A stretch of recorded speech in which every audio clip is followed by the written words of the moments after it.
मेरे प्यारे परिवारजनों, नमस्कार।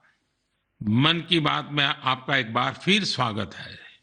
ये एपिसोड ऐसे समय में हो रहा है जब पूरे देश में त्योहारों की उमंग है। आप सभी को आने वाले सभी त्योहारों की बहुत बहुत बधाइयां। साथियों, त्योहारों की इस उमंग के बीच दिल्ली की एक खबर से ही मैं मन की बात की शुरुआत करना चाहता हूं। इस महीने की शुरुआत में गांधी जयंती के अवसर पर दिल्ली में खादी की रिकॉर्ड बिक्री हुई। यहां कॉनॉट प्लेस में एक ही खादी स्टोर में एक ही दिन में 1.5 करोड़ रुपए से ज्यादा का सामान लोगों ने खरीदा।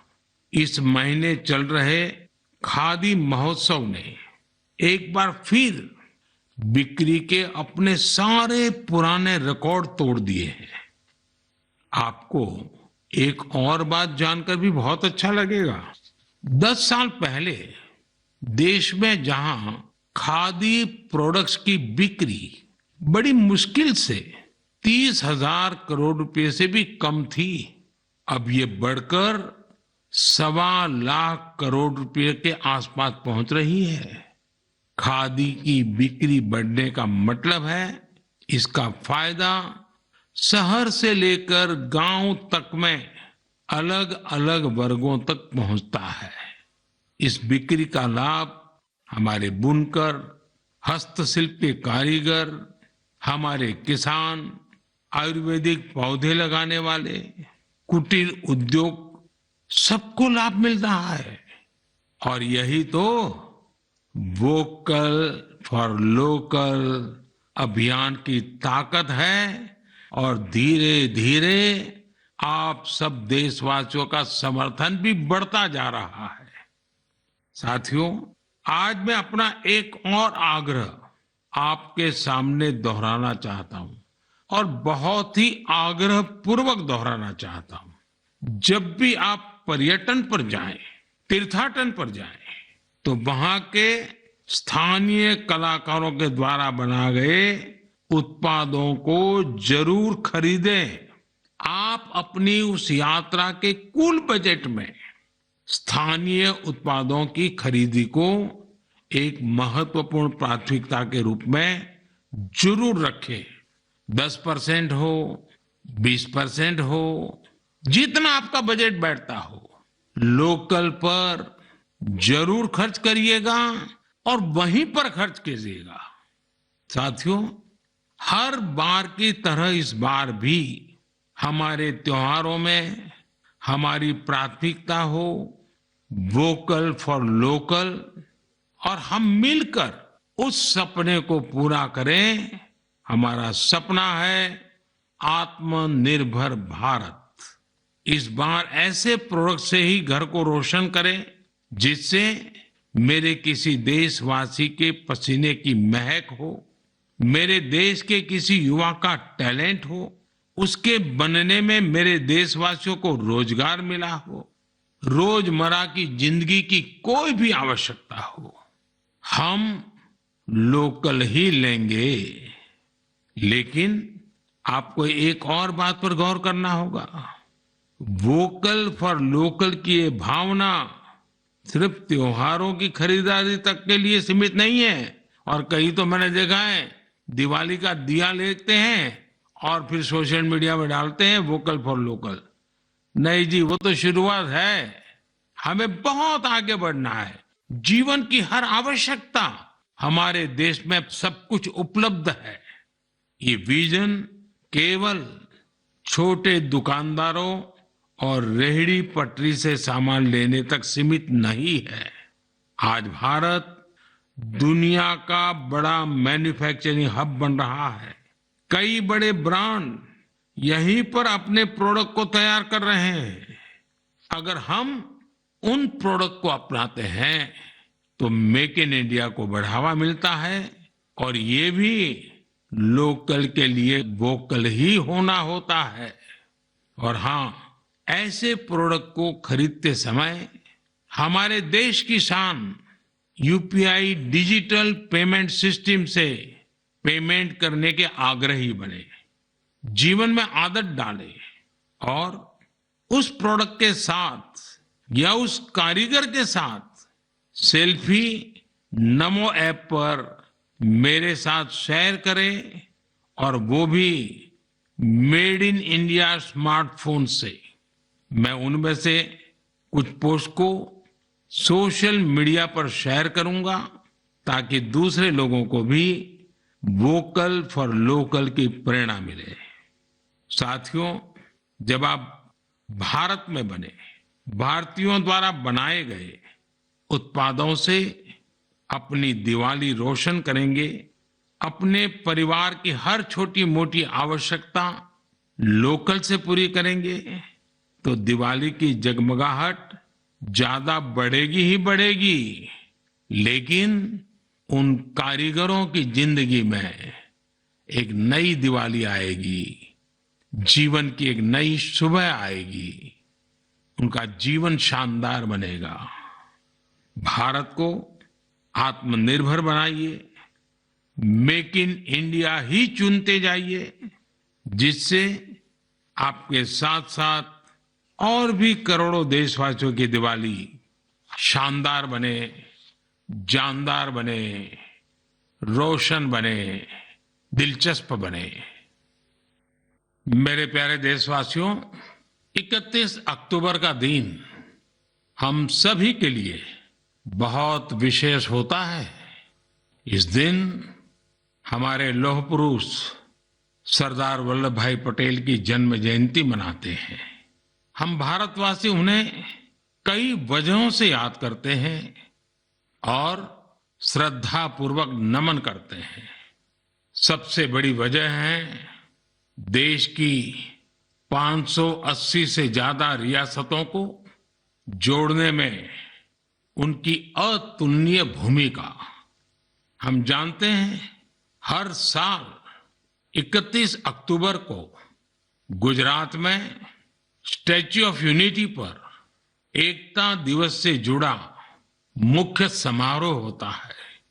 इस बार इसके अलावा दिल्ली में कर्तव्य पथ पर एक बहुत ही विशेष कार्यक्रम आयोजित हो रहा है।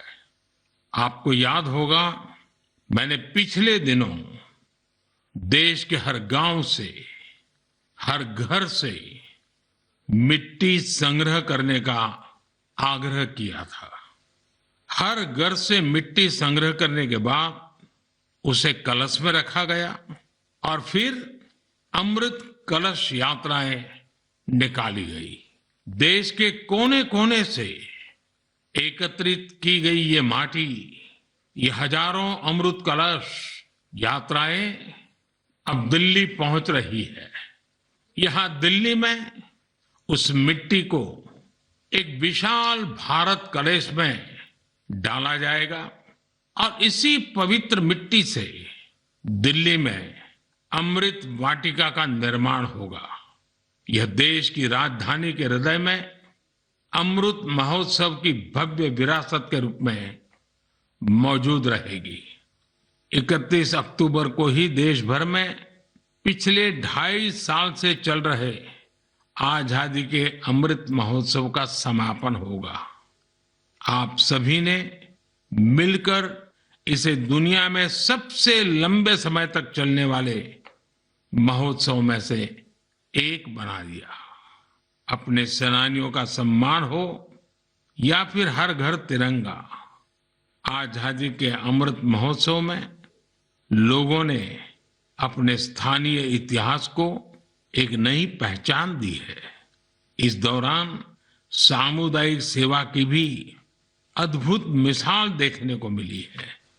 साथियों, मैं आज आपको एक और खुशखबरी सुना रहा हूं, और विशेष करके मेरे नौजवान बेटे बेटियों को, जिनके दिलों में देश के लिए कुछ करने का जज्बा है, सपने हैं, संकल्प है। ये खुशखबरी देशवासियों के लिए तो है ही है। मेरे नौजवान साथियों, आपके लिए सविशेष है।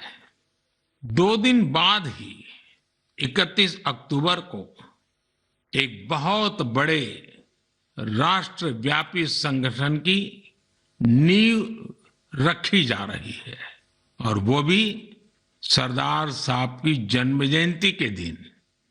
इस संगठन का नाम है मेरा युवा भारत, यानी माय भारत। माय भारत संगठन भारत के युवाओं को राष्ट्र निर्माण के विभिन्न आयोजनों में अपनी सक्रिय भूमिका निभाने का अवसर देगा। ये विकसित भारत के निर्माण में भारत की युवा शक्ति को एकजुट करने का एक अनोखा प्रयास है। मेरा युवा भारत की वेबसाइट माय भारत भी शुरू होने वाली है।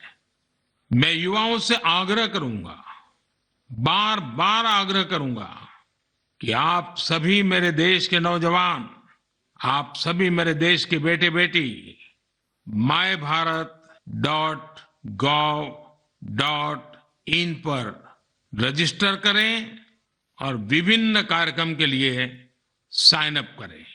31 अक्टूबर को पूर्व प्रधानमंत्री श्रीमती इंदिरा गांधी जी की पुण्यतिथि भी है। मैं उन्हें भी भावभीनी श्रद्धांजलि अर्पित करता हूं। मेरे परिवारजनों, हमारा साहित्य, लिटरेचर एक भारत श्रेष्ठ भारत की भावना को प्रगाढ़ करने के सबसे बेहतरीन माध्यमों से एक है। मैं आपके साथ तमिलनाडु की गौरवशाली विरासत से जुड़े दो बहुत ही प्रेरक प्रयासों को साझा करना चाहता हूं। मुझे तमिल की प्रसिद्ध लेखिका बहन शिवशंकरी जी के बारे में जानने का अवसर मिला है। उन्होंने एक प्रोजेक्ट किया है, नीट इंडिया थ्रू लिटरेचर। इसका मतलब है साहित्य से देश को एक धागे में पिरोना और जोड़ना। वे इस प्रोजेक्ट पर बीते 16 सालों से काम कर रही है। इस प्रोजेक्ट के जरिए उन्होंने 18 भारतीय भाषाओं में लिखे साहित्य का अनुवाद किया है। उन्होंने कई बार कन्याकुमारी से कश्मीर तक और इम्फाल से जैसलमेर तक देश भर में यात्राएं की ताकि अलग अलग राज्यों के लेखकों और कवियों के इंटरव्यू कर सके। शिवशंकरी जी ने अलग अलग जगहों पर अपनी यात्रा की, ट्रैवल कमेंट्री के साथ उन्हें पब्लिश किया है। ये तमिल और अंग्रेजी दोनों भाषाओं में है। इस प्रोजेक्ट में 4 बड़े वॉल्यूम्स हैं और हर वॉल्यूम भारत के अलग अलग हिस्से को समर्पित है। मुझे उनकी इस संकल्प शक्ति पर गर्व है। साथियों, कन्याकुमारी के थिरु ए.के. पेरुमल जी का काम भी बहुत प्रेरित करने वाला है।